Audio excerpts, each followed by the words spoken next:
आहे, धम्माला आता जागणे आहे, पंचशिलास आचरणे आहे, सत्यमार्ग अनुसरणे आहे.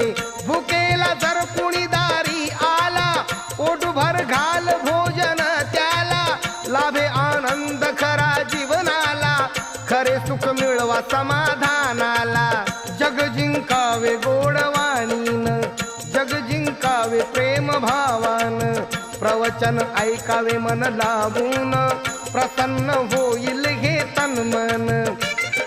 धम्माला या जागता साधावी ही सफलता, साधावी ही सफलता, ऐका नंदिनीची मी सांगतो कथा.